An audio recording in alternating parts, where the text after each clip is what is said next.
What's going on, you guys? A Monday edition of The Watch List. Thank you for being here with us. You guys are here because you know there's a confirmation from you guys. I want to make sure you understand the contract that you've just signed just from being here. Monday is the best day of the week.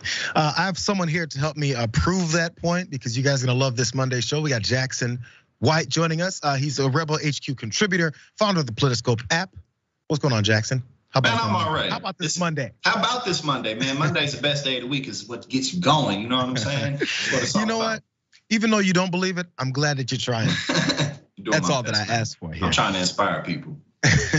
Well, we got a full slate of stories today, you guys. Of course, after a weekend full of probably buried stories on Fridays of politics and also people traveling over the weekend, trying to bring some more attention to things. I want to start off with more of just a bit of we're gonna give information of what's happening because a lot of times we argue or I talk about things that stupid people have done and expose the madness. But let's just kind of start talking about what it is that we're seeing in the world and maybe we should be looking out for it. Let's start right here. For President Biden, the surprise of this first trip to Asia is not the work to build diplomatic alliances and economic ties. The unexpected is that another health threat, growing cases of monkeypox, demands his attention. It is something that everybody should be concerned about. We're working on it hard to figure out what we do and what vaccine, if any, may be available for. The World Health Organization says monkeypox has been found in at least 12 countries, including the US, with confirmed cases in New York and Massachusetts. A possible third is being investigated in Florida. No deaths have been reported. Monkeypox. Okay, so this is the latest thing that's happening. As you saw, President Biden's over there overseas. He was on the tarmac talking about how people should be paying attention to it. Maybe it's a little bit hard to hear, but he did mention we're gonna look maybe to see some issues as far as vaccines.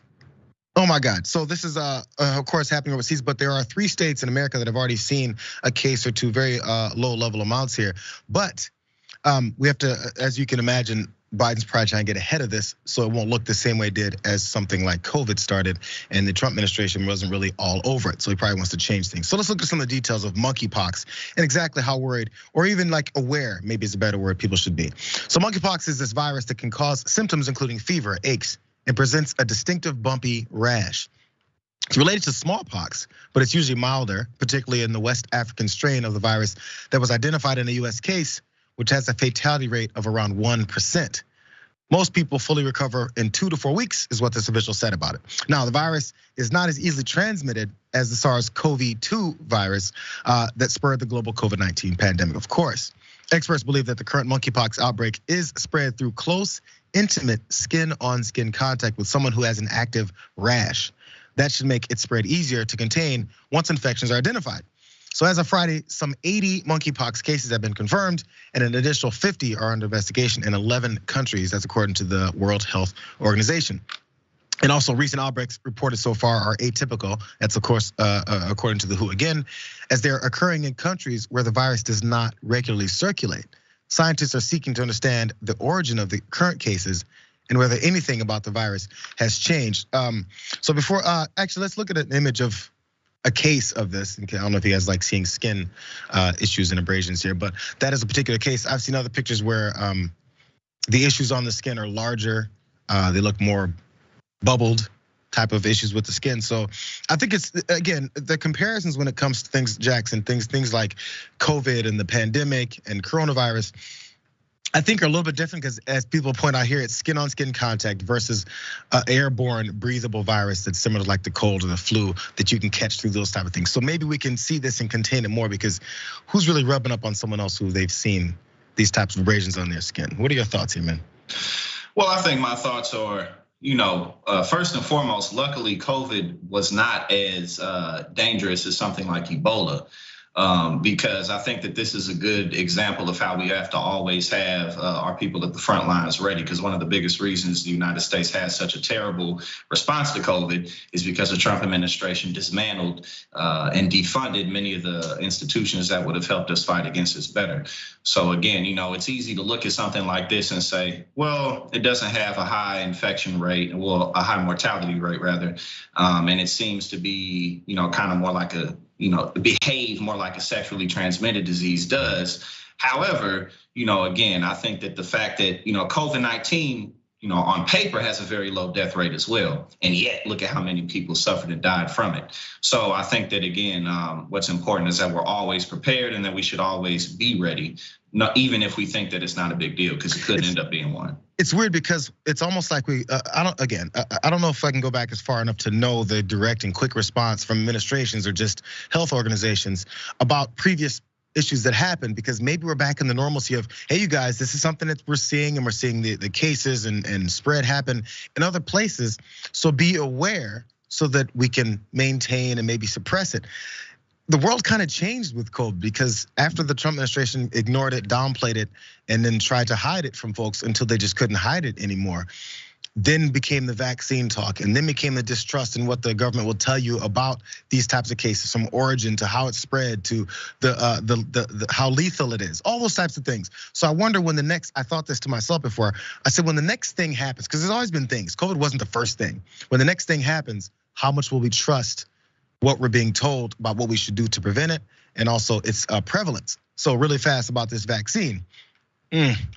The UK has begun to inoculate healthcare workers who may be at risk while caring for patients with smallpox vaccine, which can also protect against monkeypox. The US government says it has enough smallpox vaccine stored in its strategic national stockpile to vaccinate the entire United States population if that's necessary. I don't think anyone's gonna be on these types of things ever again, no matter what it is. And as is pointed out there, smallpox vaccine is the one that can be used for this. So even if that gets presented to folks, we'll see what the political ramifications and political arguments are, and if it's an election year. Let's keep it real, that's gonna be the basis for this. Let's jump to this next story, Jackson, because this got me going all weekend. Let's go. Oh yeah. Mr. Giuliani, you've been charged with multiple counts of murder in the first degree, contrary to section 125.27 of the penal law. There should be a copy of the charges in front of you. Do you understand that, sir? Yes, sir. Okay. Do you need me to read the charges to you, or do you understand your charges? I understand my charges. Okay. And can you afford an attorney? No. Mr. Parker? Judge, I've been appointed to represent Mr. Gendron, and I accept that appointment. Okay. As far as any further reading of the felony complaint, I would waive that at this point and enter a plea of not guilty on behalf of my client. Thank you. There's Peyton Gendron, the terrorist who went into that Buffalo grocery store and targeted Black Americans and killed 10 folks.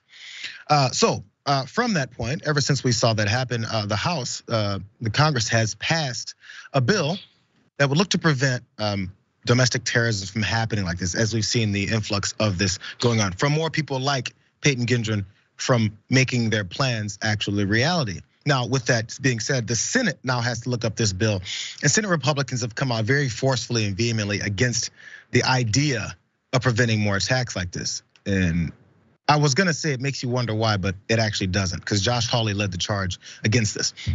Is what he said. It sounds terrible, is what Josh Hawley said of this House-passed bill, predicting that it won't get 10 Republicans in the Senate. Nice prediction. It's like the disinformation board on steroids. Another way to look at it is the Patriot Act for American citizens, he added. Senator Ron Johnson, also a senior member of the Homeland Security Committee, said that law enforcement is already supposed to be tracking domestic terrorism threats. The Democrats can't even wait an hour before they blame the Republicans for the Buffalo shooting. And I think it's despicable. That's what Ron Johnson said. So we got Hawley and Johnson talking about how terrible and despicable this potential bill is, or this bill was passed in the House, but this bill would be to stop domestic terrorists, monitor, make sure, track, and see these folks and stop them doing before they do what they're planning to do. Because as we know, there's this influx of these white nationalist terrorists. So I wonder if terrible and despicable are the kinds of words that they used when this was happening.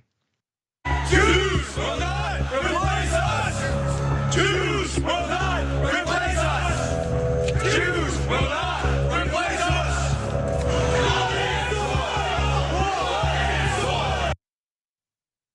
After they found no issue with that being terrible and despicable, maybe they found this terrible and despicable.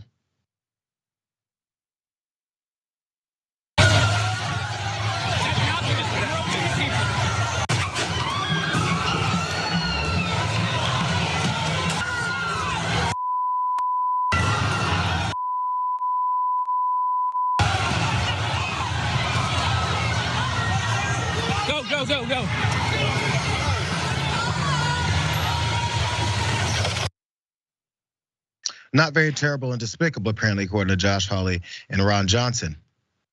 Weird how that works.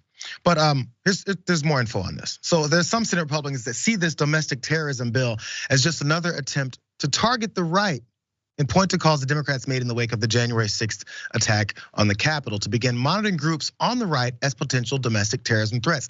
I want you guys to remember that part, because they're saying this is similar to what Democrats said after January 6th.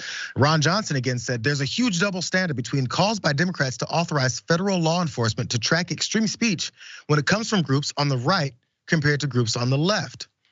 So this is the same Ron Johnson that is worried about how Democrats are going to use this the same way they used January 6th to come after right-wing groups. Weird, because a lot of Republicans said that it wasn't right-wing groups. Also, this guy that looks a lot like Ron Johnson said it. Watch.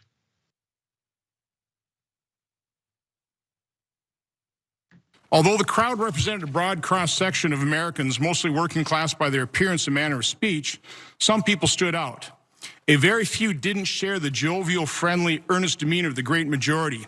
Some obviously didn't fit in, and he describes 4 different types of people: plainclothes militants, agents provocateurs, fake Trump protesters, and then disciplined uniformed column of attackers. I think these are the people that probably planned this. When we crossed First Street Northwest to enter the Capitol grounds where the Capitol Police had jurisdiction, I noticed no police at all. Several marchers expressed surprise. The openness seemed like a courtesy gesture from Congress, which controls security. So apparently Democrats infiltrated this MAGA party and ran up in the Capitol, and the police were on board with them and let them in because the Democrats were in charge of security at the Capitol. In other words, it was elected officials of all Democrats and also somehow left-leaning folks in the country posing as Trumpers. So how does this bill passed by the House to go after right-wing terrorism, how does that have anything to do with what you said wasn't right-wing terrorism? Just trying to figure this whole thing out. It doesn't matter, he just talks from both sides of his mouth, and to make sure as anybody who follows and believes anything he says is still confused. More about what's actually in this terrible and horrific bill. So the Domestic Terrorism Prevention Act would set up offices specifically focused on domestic terrorism at the Department of Homeland Security, the Department of Justice, and the FBI. The offices would track and analyze domestic terrorist activity with the goal of better preparing the federal government to identify risks in order to take preventative action. And the bill creates a requirement for biannual reporting on domestic terrorism threats. It also calls for assessments of the threat posed specifically by the white supremacists and neo-Nazis, Jackson. So you can have the argument that, hey, maybe we shouldn't be monitoring people in a certain way. We've had those arguments, especially when it came to, as you mentioned, the Patriot Act and people being seen and monitored and trying to figure out what it is and they are and not doing. But what we're not doing so far is even tracking and pointing out that these things are on the rise. We see it, but we don't accept it as officials in office or passing legislation to do it. And last thing, Jackson, from me is Ron Johnson said that we already have things in place that will stop people. Why haven't those levers stopped people yet? Now, sometimes we do break up militias that are trying to kidnap governors of entire states here. Those get broken up, but we still have these attacks that are on the rise because they're being fueled by politicians and pundits, because that's just what they think they're supposed to be doing here. So I think what's important is that the Republican Party, blocking these types of bills in the Senate and then being adamantly against doing anything about, any type of surveillance, is encouraging more of this behavior, and they know it. And the reason is because the Republican Party's agenda is so vastly unpopular, at least among the general populace, with things like taking abortion away, not being in favor of the middle class, basically. The more they can have people focused on culture wars, or the more chaos can be going throughout the country in general, allows them to operate better.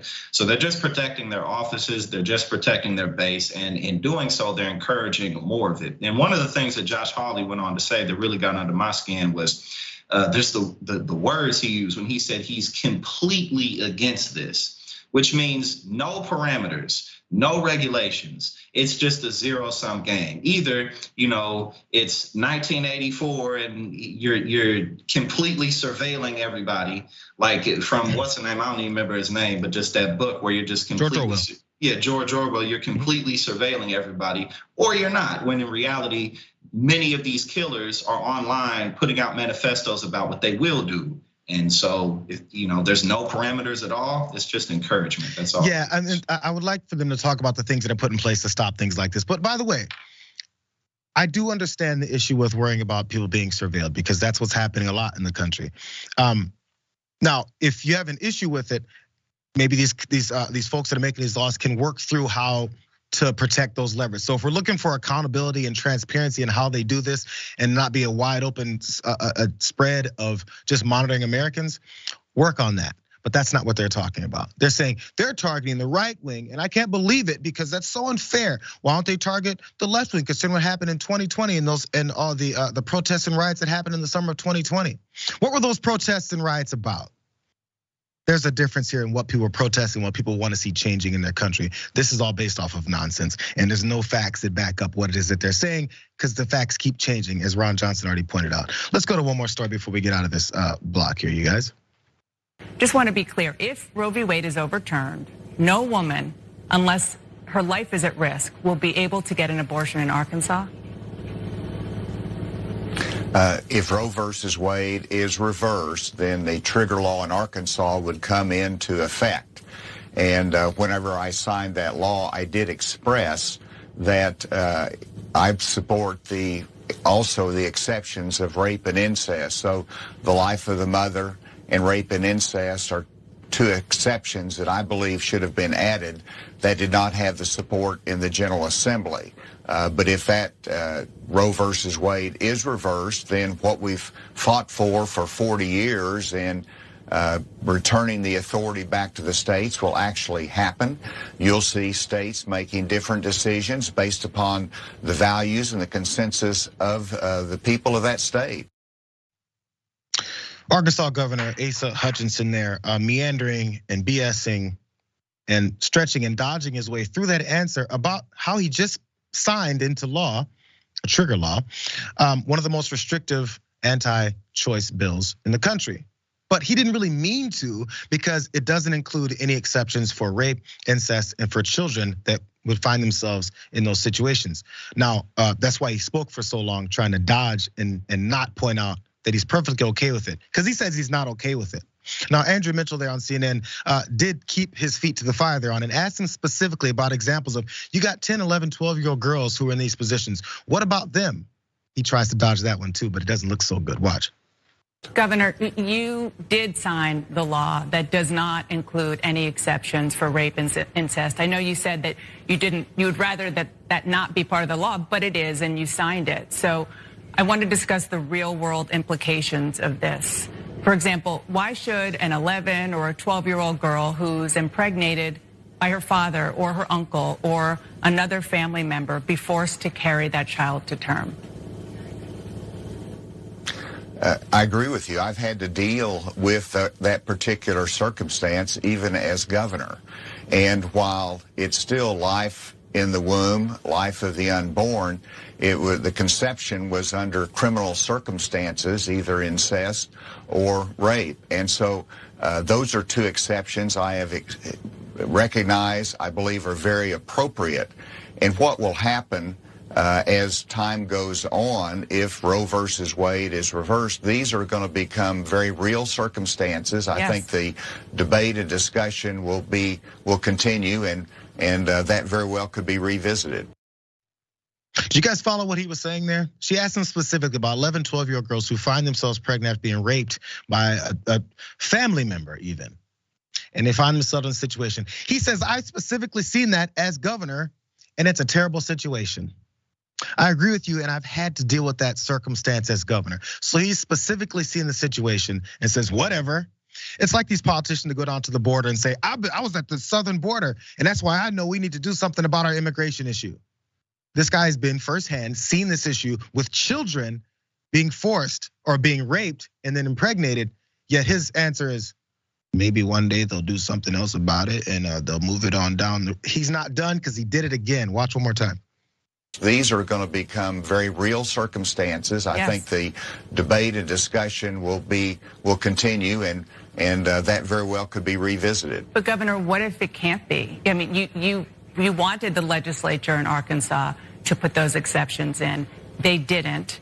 Your term is almost up. what makes you think you can change it? And if you can't, that means that people who are still girls who are still children, 11 and 12-year-olds, might be in this situation in a very real way in just a couple of months potentially.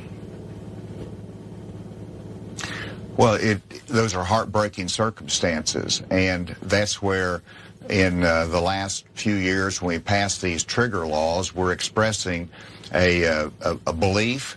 We're trying to return that authority to the states and to reduce abortions. But whenever you see real life circumstances like that, that debate is going to continue. And the will of the people may or may not change. That's his straight-faced, very calm answer about how little girls getting raped and impregnated by their family members. It's a heartbreaking situation. Maybe it'll change. I don't give a damn. That's what he's saying, very calmly, because you don't want to come out and say whatever, but that's what he said, Jackson. He says, whatever. I didn't like it, but I did it anyway. So why do you do anything that you don't like? How about you do something that Libs want, since you do things you don't like? I think the answer is you did what you liked. Yeah, exactly. I mean, Hutchinson signed this bill because he wanted to. He knew what was in it. And one of the things that he said in this interview that wasn't clipped in was that this is what they've been fighting for 40 years, which, again, this is their full intention. This is their mission. This is what they want. And overall, the less freedom of movement that people have, the more the GOP and the forces that invest most heavily through that party can implement their agenda. And, so whether it's abortion or taking away our rights to vote or just making it harder for people to climb the social ladder at all, this is what they're all about. And he showed it through his demeanor and his words. Give a damn. This is what they do. Don't care at all. This is about electoral politics. Dude also is potentially going to run for president in 2024. So he definitely has to try and keep himself away from being attached to talking about how he doesn't care that children can be raped and he's forcing them to have their rapist babies. Because this is the party of children and life, right? Maybe not, but he wants to hold on to that and then tell his constituents back at home, I passed one of the most restrictive anti-choice laws in the country. Hang my hat on that, but I didn't want to. So please vote for me when I run for president. Get the F out of here. Let's take our first break, you guys, and go through a couple of your comments. And also when we come back though, there was a Fox News anchor that held Ronna McDaniel's feet to the fire over Donald Trump's back and forth and mixing and jumbling of his issues with the Pennsylvania race between Dr. Oz and McCormick out there. It's confusing that you see this happen, but it's also good to see. We'll do that when we come back.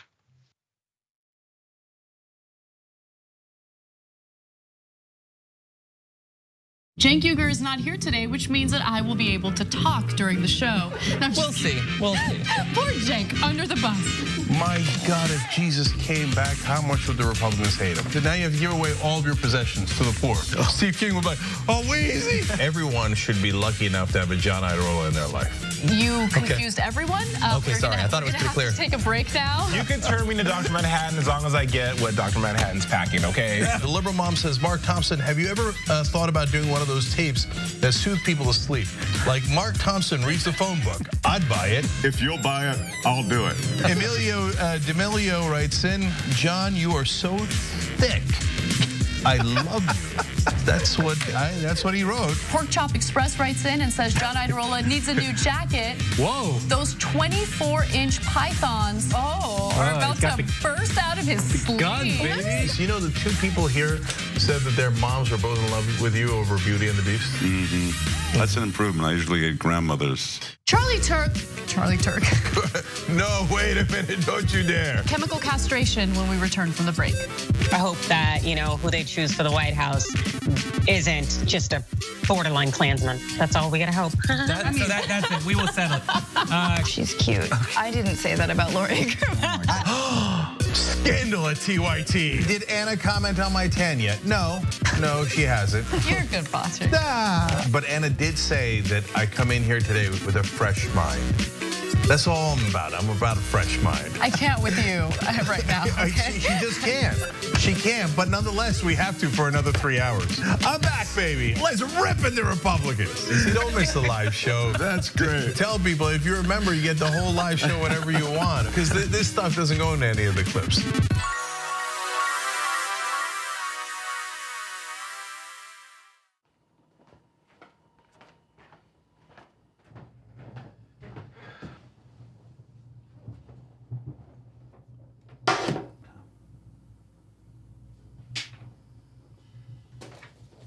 Welcome to the Damage Report. I'm John Idarola. This is gonna be a big one. Meanwhile, in the Arctic, you know where this is going. You watch the Damage Report, the Arctic's on fire. Obviously, why would we be talking about the Arctic except to tell you that it's melting once again? The Republicans aren't that interested in it. I wonder why. Lift out of poverty up to 3.7 million people, including an estimated 1.3 million children.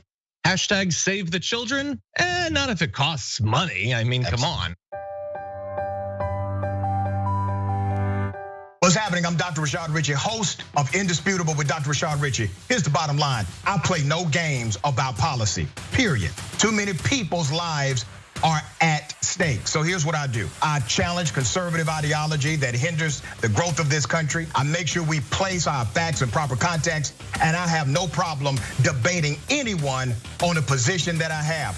Progressives have the ideas to change the world, but when you really look at it, progressives have always changed this world for the better. I want you to tune into my new show, Indisputable with Dr. Rashad Ritchie, right here on the TYT Network, 2:30 p.m. Eastern Time, 11:30 a.m. Pacific Time. I'll see you there. Everything that we've accomplished over the years is because of our members who've allowed us to remain independent of corporate interests and reach 20 million followers. Now is the time to bring as many people into the progressive movement as possible. We're inviting you to be the change and help bring a community-powered progressive change machine to life. Details are at tyt.com/change. If you're a member, thank you. We need you to remain so. If you're one of the thousands of viewers out there who's not a member yet, the time has come for you to join now. We need you more than ever. tyt.com/change.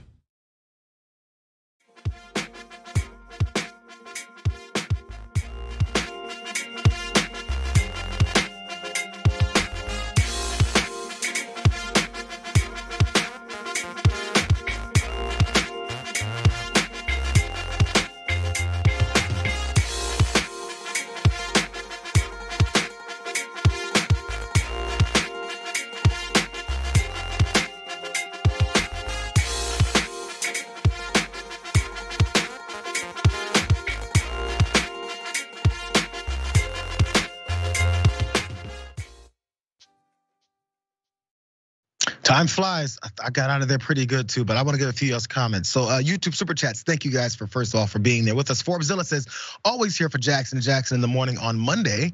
It's what gets me going. Much love to you men. Thank you, Forbes. Anthony McClendon also says, Jackson, love it. Jackson, great video on Katie Porter and Bill Maher. Jayar, you rock too. Sure, thank you. You might just leave for this guy. Also, good day, my brothers, is what Anthony says. Thank you, Anthony. Good day, bro. BO says, Monday contract accepted. Keep up the great work, Jayar. Always love the show and the new set in particular. You know what? I'm still not used to it. I love this new set. Also, natural born Kyler, almost messed it up and called you a killer. Love to see the two Jacksons together. Keep on the awesome work y'all are doing. Thank you again, you natural born Kyler. Enjoy it. We have a few from Twitch. We got to get to a few more stories though. Let's jump right into this next one. So let's talk first about Pennsylvania, this Senate race. It's about 1,100 votes apart between Dave McCormick and Dr. Oz. And President Trump spoke out on his Truth Social media site, and he said Dr. Oz should declare victory. It makes it much harder for them to cheat with the ballots that they, quote, just happened to find. Do you think that Dr. Oz should go ahead and declare victory? I'm not going to speak for Dr. Oz. President Trump is right, and others, that we should not have no excuse absentee voting. This influx of mail-in voting is clearly showing that systems are not ready for that, and Pennsylvania is a case of that right now. And the RNC very much supports that ballots should not be counted without a date. I think that's the law in Pennsylvania. I think that should be followed, and we certainly do not think that ballots without dates should be counted, because how do you know when they came in? I think that's common sense, and that is definitely where the RNC and the GOP is. RNC Chair Ronna McDaniel there is finding herself in this, between herself, a rock and a hard place here in trying to explain what's going on with Donald Trump and his sowing more doubt in the election in Pennsylvania. But this is not a general election, as you guys might know. This was a primary between a couple of Republicans. So who's cheating here? Because as you saw in that clip there, Martha McCallum on Fox News was pointing out how Trump was tweeting about how he should just declare victory before they find more votes. If you don't see the irony in that, remember that call that he had with Raffensperger down in Georgia, how he said, I just need you to find more votes. for me. It's almost like he's lying. So anyways, he said more from that Truth Social post that's sowing all this doubt in this election because it's just too close to call right now. His candidate, Dr. Oz, actually still might win. So anyway, this is what else Trump said. This is not a graphic, but I found this here. He says, here we go again, is what Trump said of the primary. In Pennsylvania, they're unable to count the mail-in ballots. It's a big mess. In another post, he urged Oz to declare victory, as you saw there. And also he said it just makes it harder for them to cheat when the ballots they just happen to find. This guy is making sure that people think because his candidate seems to be behind right now, that there's more of this election fraud, because that's the only thing he's got, unless you haven't been paying attention. So because of this, there's Pennsylvania Republicans that aren't happy about it because we saw what he did in Georgia that lost Purdue that seat and then flipped it over to Democrats. So Pennsylvania Republicans and election officials are growing increasingly furious with Trump over his attacks on the vote counting in the exceedingly close GOP Senate primary between Oz and David McCormick. That's reports from the Pittsburgh Post-Gazette. So both of these candidates, McCormick and Oz, are trying to make sure that all these votes are counted, oddly, through mail-ins. So this legal fight over every single vote in Pennsylvania's Republican Senate primary has begun. Armies of attorneys representing Dave McCormick and Oz, separated by a razor-thin margin in the ongoing vote count, had been descending on the state when a federal appeals court jolted the process on Friday. They're all over it because this is a big deal for them. They got to get this nomination. So they're counting all the votes, even though it's not election day. It's weird. If we followed the teachings of Donald Trump, we would stop counting on election day once the guy that you want to win is ahead. But they're still counting. Is that the fraudulent part? But they're not very happy about him pushing that. Either way it goes, let's continue on. So as of Saturday afternoon, with more than 1.34 million votes counted in the race, Oz had 1,070 more counted votes than McCormick, a difference of less than 0.08% of the vote. So by law, the difference of a 0.5 or less will trigger this recount. So both campaigns want something specific from this. McCormick in particular will in particular want to count mail-in ballots. Wow, really? In-person votes that have slightly favored Oz, while mail-in ballots have helped McCormick. McCormick has won about 7 mail votes for every 5 that Oz has. So you can see the reasons why he wants those counted. And similarly, the campaigns will be able to challenge decisions during this recount, including arguing that the county is misrepresenting voters' intent, rejecting legitimate votes, and accepting illegitimate ones. Crazy, Jackson, how this works. Suddenly, when it's up to them and they're trying to get in office, or they're trying to at least win this primary, we got to count the mail-in ballots. We have to make sure that things are correct on that. Hey, don't throw out those votes. Those votes were for me. What's the matter with you guys? It's not like we've been sowing distrust in our system for 2 years now, or maybe they have. Yeah, well, Donald Trump truly cares about nothing but his own name, even when it's to his own detriment. And if there's any further evidence that you need that this man really doesn't have a plan, then you're never gonna see it. I mean, if he was any type of truly politically brilliant, like a lot of people thought he was, then he would be cool with either of these people winning. He will find a way to throw his name in the mix of even if McCormick won. But at the same time, it's interesting though, because Dr. Oz, he flip-flopped on a lot of the issues. So without Trump's endorsement, he wouldn't even be this far ahead. So even at that, Donald Trump's voice and his words still holds a lot of weight, such that a candidate who flip-flopped on the issues is this close to winning.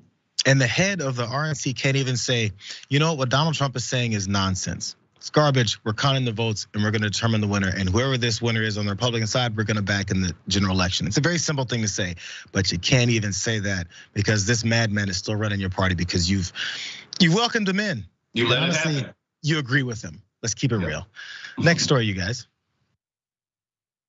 Not on the jail, on the bill for this domestic terrorism new bill that came out for the Department of Justice. And Jerry Nadler was on the House floor and he was talking about white supremacy and he was bringing up the terrible shooting that happened in New York, but totally ignoring the shooting that happened in California that I think involved an Asian man that was the shooter, totally ignoring the guy that drove his car, black man that drove his car through a Christmas parade, killing people and was a racist himself, completely ignoring the black man that did the New York subway shooting. These people are all guilty of these crimes, and it's not about race. It shouldn't be about race, but they're clearly racist as well. So white supremacy shouldn't be the main target.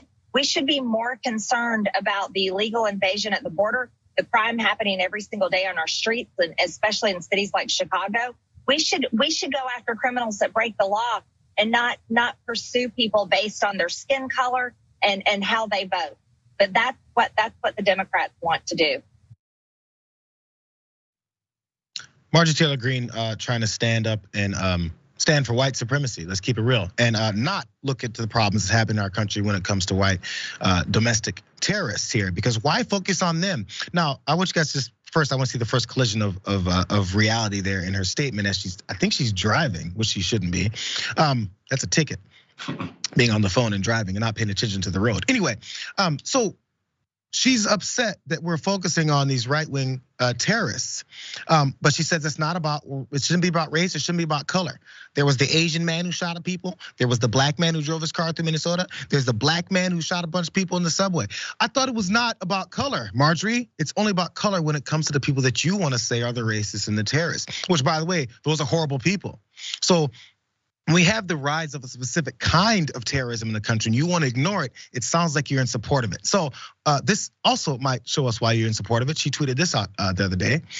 Wonderful news. We should always preserve our history. And this is a story from the Daily Mail about how Virginia's school board is set to rename schools after Confederate generals. Is this not about race? Were Confederates accepting of all Americans?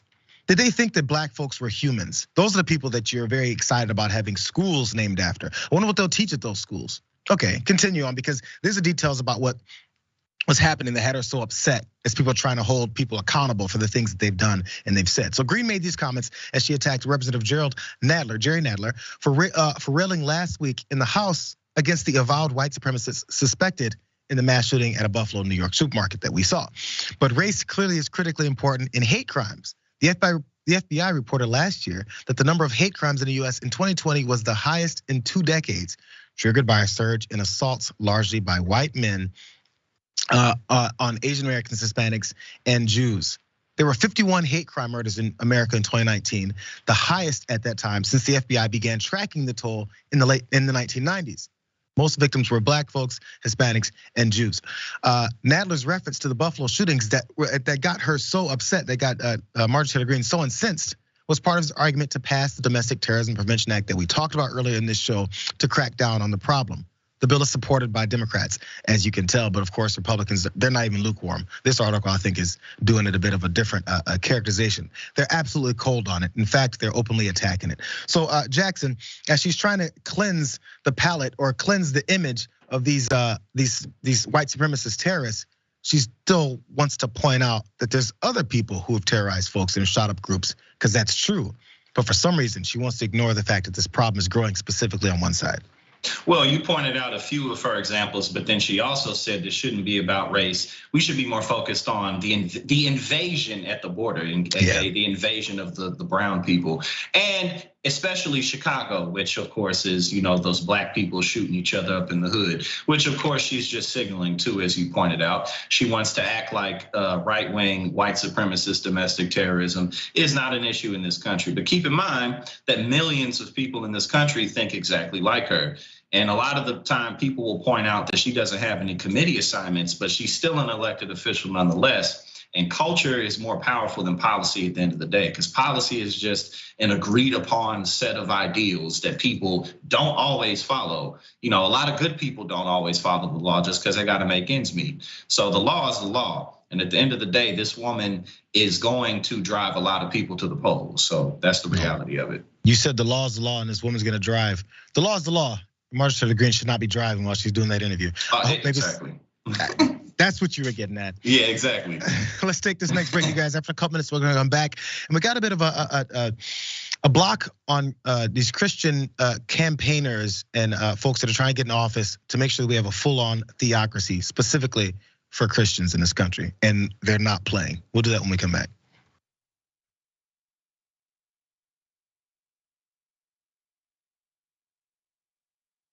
We talk about TYT Army being so strong. Usually they help us run our show.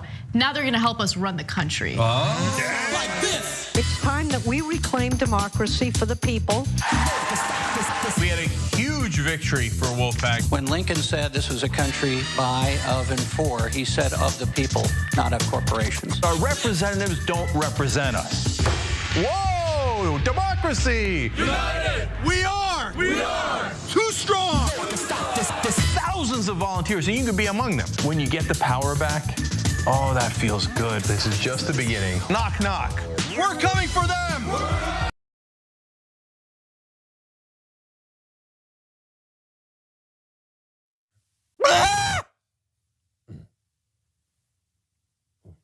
Red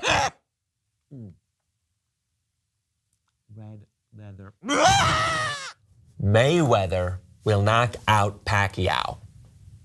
Floyd beats his wife.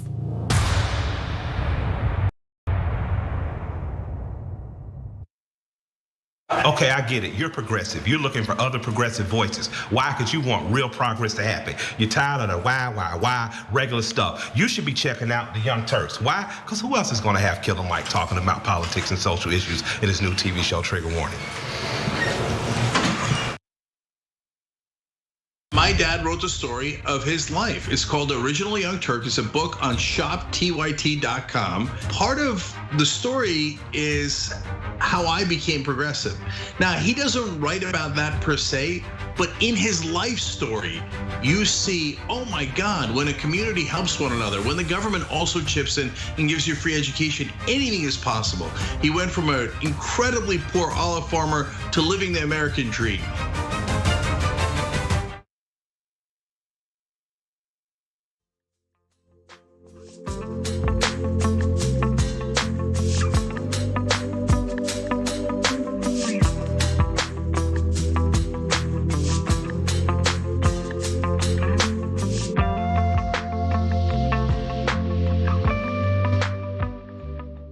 Back on the watch list, you guys. I saw this. I wasn't going to read these comments, but I got to read one from Lynn. First off, 2IT member, thank you very much for being there with us. Lynn says the GOP pushed to have protesters banished from protesting in front of judges' homes, but regarding domestic terrorism, they got nothing. It really speaks to who they care about and what their objectives are in this country. It's pretty obvious. We just have to pay attention. Let's jump into this next story. We are not ashamed. We're going to do a political rally and we're going to honor Jesus. We're going to say his name. We're not going to compromise. We're going to have Pastor Todd Coconato that came up here and delivered an awesome word. And we're not going to be ashamed. And they're not going to tell us separation of church and state. We are the church. And we run the state. The church as a business doesn't get to monetarily control the government. I will never let that happen. There will no church in Georgia monetarily control the government. But we are the church, friends. It's us. We are the church. And it says of, by, and for the people. The church runs the state of Georgia. This state is sovereign. This is our state. We decide what happens. We decide if we kill babies. Oh, really? So that's Georgia Republican candidate, if you didn't know yet, the Republican candidate, Kandiss Taylor, with her slogan there. What is it? Jesus, guns, and babies there printed on all of her buses, because apparently there's no such thing as separation of church and state, because we are the state. We're the state. And she has so many contradictory statements here. She says, we're the church and we run this state. That's how this works? Is that what the separation between church and state is? Because you're the church and you run the state? And also that the church as a business cannot monetarily control the government. Then she says the church runs the state. Which one is it, Kandiss? It doesn't matter. She just needs to push this whole thing that Christians are the superior religion. And of course, those white Southern Christians are the superior race in that religion, and that they should be running our country. She also thinks that sheriffs that have anything to push back on this should die, because they're about the thin blue line. Watch more. Crime? That's not going to happen either. We're not making backroom deals with sheriffs. They're the highest constitutional officer in their county, and they're going to do the will of the people. I don't mind handcuffing them either. So, I mean it. I've heard of from sheriff corruption all over the state. We've got some awesome sheriffs, and praise the Lord for them. Pray for them. Even if you have a corrupt one, pray for them. And pray that they're replaced really quickly if they're corrupt. But I don't care.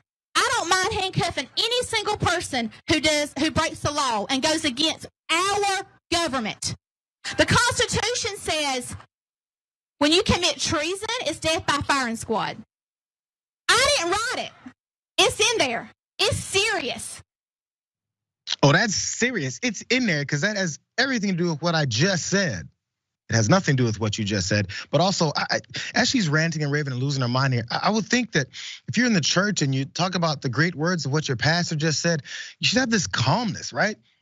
You should have this ease with which you approach the world because you know that God's in control. You understand that whatever evils are approaching you, you don't have to use God as a reason to wield your angry iron fist. You should be like happy, right? There's supposed to be this feeling of joy because you know the good news. You're on the side of God. Why are you so damn mad? It's because they don't actually know God, because they don't actually care about the teachings, because they're not being taught anything that Christianity is supposed to be teaching people. They're using it as a bludgeon to make sure that their violent intentions are carried out. So one more, because she had a campaign ad. If this doesn't, Jackson, you heard about her campaign slogan. You're gonna love this ad. Watch. The governor's race in Georgia has 4 establishment politicians. And then there's Kandiss Taylor. And I'm one of you. And God made me a fighter. You sold us out to China. You hijacked our elections. And then there's you. You didn't fight for your own seat that you won. What were you doing? Playing golf or trading stock? Oh, and the Democrat plant, who has been accused of sexual assault over and over. Now, I'm done with the good old boys. And it's gonna get personal.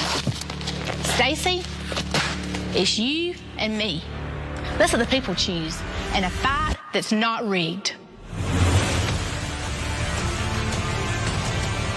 Kandiss Taylor, the one we've been waiting for.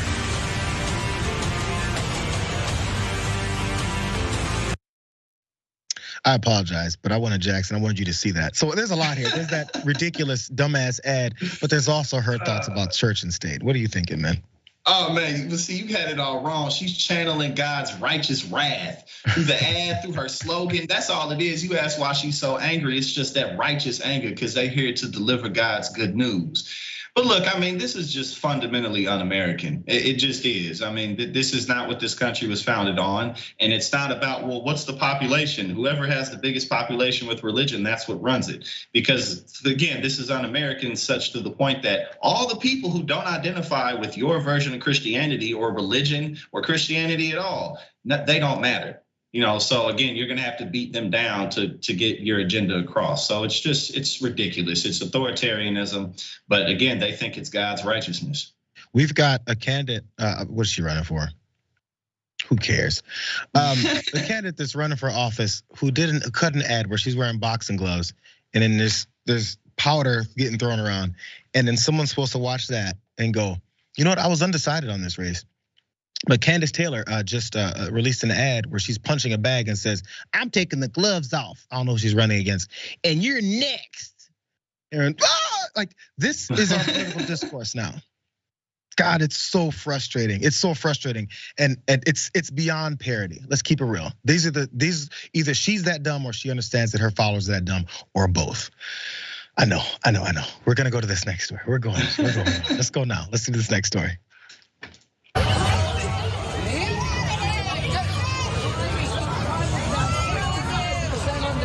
It's up 40% under him. You bet. You're right. I reduce crime, you jackass. You're the best. Why are the all the best?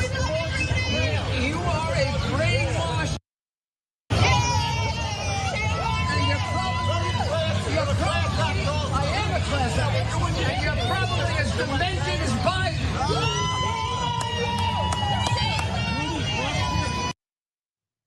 Isn't it weird how old politicians think that certain lines that they throw out there are just like daggers? You know what? You're demented like Biden. Like, why is that? That's a killer line. That's a line. You're demented like Biden. So if I say like, you know what? Your face is like Trump's. Who cares? Who cares? Anyway, there's Rudy Giuliani, the former mayor of New York, walking the streets of New York in what's supposed to be some kind of celebratory or at least positive parade there.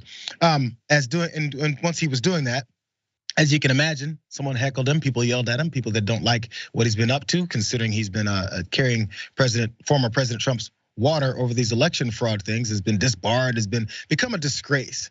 As he's arguing with that guy in the crowd about whatever it is he said to him. So as he was discussing all this, he did point out how crime was down, and this is what he's apparently talking about because maybe that person said he's not as good of a mayor as their current one out there. So let's look at some of the details of what went down. So he said crime was down 55% under me, it's 40% under him. The comparisons is what he shouted while he was leaning over those barricades in references to Mayor Eric Adams and the recently released NYPD data. That's what he's always hung his hat on, is crime stats. That's everything he's ever talked about. So during his tenure at City Hall, Giuliani and then Police Commissioner Bill Bratton implemented a new data system for the NYPD. The system is credited with helping crime rates plummet in the mid to late 90s. So while there's this surge of crime in New York City, it was reported that gun violence and shootings fell last month compared to April of last year. So as Giuliani was arguing all this stuff, and he was talking about his record from 30 years ago and how much he's better than someone else, there was Eric Adams was also there as well. And according to this tweet here, there's a little bit more of a positive interaction back and forth with Adams. So here they point out that New York City mayor holding up "We Got This New York" sign and waving an Israeli flag, marching at the Celebrate Israel parade. That's what they were actually there for before Rudy Giuliani decided to do all that. And here's Eric Adams participating there. Let's watch the difference in these types of interactions. Thank you very much for being with us. It's great to be here. Lovely being here. Great parade. JCRC, love working with you and the whole team. We're great partners. JCRC is a great partner for the city, and we appreciate all that they're doing. Thank you. Thank you. So there they are marching. I mean, that could be a selectively chosen clip there, Jackson. I understand that because, yeah, the guy that's happy and running next to him will be that guy. You know, you could avoid being Rudy Giuliani in this situation that's hanging over barricades, looking like Grimace from McDonald's, talking and yelling at people and cussing them out, is just don't do it. Yeah, just don't do it. But first, I'd like to point out that someone in the comments called him Booty Giuliani and Fuliani. You're hilarious. Now that's forever in my mind. But you know, Rudy Giuliani, I think he has one of the biggest falls from grace that I personally have ever seen in modern times. I mean, because when he was mayor of NYC, I was extremely young. I was, so I really didn't experience a lot of that firsthand, didn't grow up in this part of the country, but he's largely responsible for the mob going down. He's largely responsible for that. He could have rolled into the sunset as, this glorious mayor who a lot of people liked, even though a lot of people didn't like him. A lot of people liked him, but then he kept getting more and more involved. And he got involved with Trump, and then he just kept going downhill and downhill to the point where now it's like, I guess he reaped what he sowed at the end of the day. I'm trying to figure out why, as this has all been happening, like he actually was generally positively remembered, especially after 9/11. He was the mayor then. America's mayor, and he took that. And even when he was doing, I was like, oh, he's really milking this for all it is. And milk it fine, I know who he is. But once for some reason he couldn't be settled. He had to move on and then push these election fraud conspiracies and then try and push back consistently. To this day, his stance is here when it comes to backing up and following Donald Trump. I just don't know what changed or happened to him. He's old and losing his mind, I guess. But just sit back and relax. You had like a bit of a legacy, I guess you can call it that. But now he's here yelling at people in New York City. I guess we don't have any more thoughts. I want to read one other comment, but these are all from earlier things. It's fine. Thank you guys for bringing that back up because I want to see if people were actually maybe there in New York or talking about what it is they saw from Rudy Giuliani or his interactions. But that's Rudy Giuliani. That actually does it for us today on the watch list. Coming up next is John Adirola on the Damage Report. I do want to let you guys know today I will be. This is a big week here at TYT. We got the anniversary things happening, but also I'm going to be in studio with the good Dr. Rashad Ritchie today for Indisputable after the Damage Report. So check out John on the Damage Report. I'll be looping back in, so you're gonna see me again. We got a full slate this morning before we go to the afternoon show as usual. But thank you guys for being here. Thank you, Jackson, for joining us, and we'll catch you guys tomorrow. Up next, Damage Report.